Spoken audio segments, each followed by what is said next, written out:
Qadim zamonlarda bir podshoh o'z shahrida masjid qurdirmoqchi bo'libdi.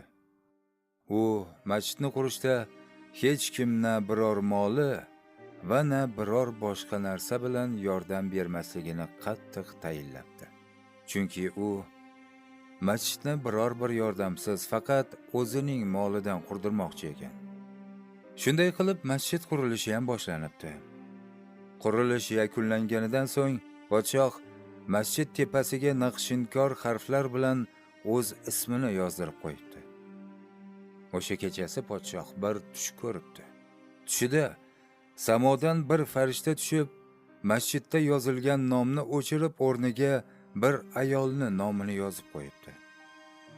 Podshoh xavotirga tushgan holda uyqudan uyg'onibdi va askarlarini o'sha masjidga ismi yozilib turibdimi, yo'qmi bilib kelish uchun yuboribdi. Ular qaytib kelishgach, "Ha, shohim, ismingiz o'zingiz yozdirganingizdek turibdi" deyishibdi. "Ha, bu shunchaki uzuq yuluq tush ekanda" deb qo'ya qolibdi podshoh.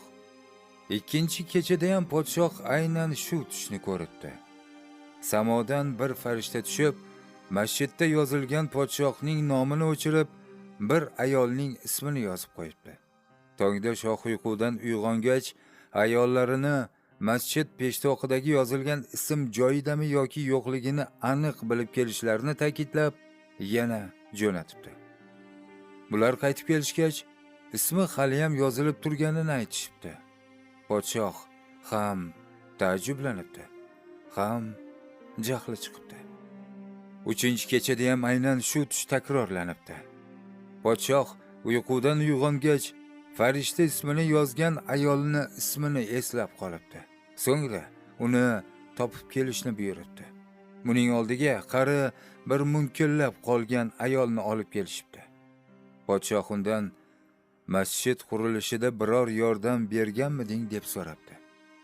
Ayol, "Olam panoh, men qari yoshi katta bir ayol bo'lsam, buning ustiga sizning masjid qurilishiga hech kim yordam bermasin degan buyrug'ingizni ham eshitgan bo'lsam, qanday qilib sizga itoat qilmasligim mumkin" debdi.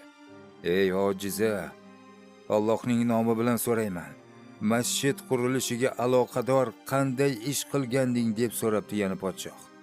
Ayol, "Bir qoshiq qonimdan keching shohim. Allohga qasamki, bu masjid qurilishida hech qanday ish qilmadim.